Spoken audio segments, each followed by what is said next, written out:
ఈ ముండితనంతోని ముందుకెళ్తే BJP government ఇంకా 50 సంవత్సరాలు కూడా కష్టమే, చాలా కష్టం.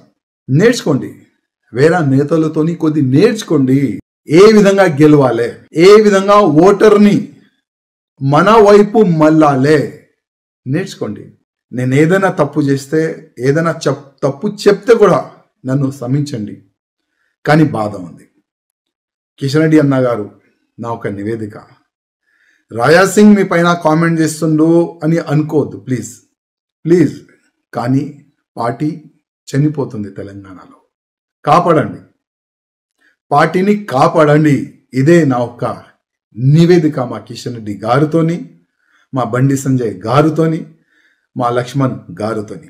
గోషామహల్ ఎమ్మెల్యే రాజాసింగ్ సార్ మాటలు విన్నారు కదా. పువ్వు పార్టీ ఇదే తరీకల రాజకీయాలు చేస్తే తెలంగాణలో బీజేపీ ఇంకో 50 ఏండ్లైనా అధికారంలోకి రాదని కుండబద్దలు కొట్టినట్టే చెప్పిండు. బీజేపీ లీడర్లు మొండితనంతో పోతున్నారు, ఎవ్వరి మాట వింటలేరు. ఎట్లా గెలవాలి, ఓటర్లను మన దిక్కుకు ఎట్లా మలుపుకోవాలి అనేది వేరే లీడర్లను చూసి నేర్చుకోనరని సురుకు పెట్టినట్టే మాట్లాడిండు. రాజాసింగ్ పువ్వు పార్టీలో లేకున్నా జూబ్లీహిల్స్ లో ఆ పార్టీ తరపున అభ్యర్థిని ప్రకటించినప్పుడే గరమైండు. బీజేపీ ఎట్లా గెలవాలనని కాదు, ఎట్లా ఓడిపోవాలనని, ఎంత ఓట్ల తేడాతోటి ఓడిపోవాలని పనిచేస్తున్నారన్నట్టుగానే కామెంట్లు చేసిండు.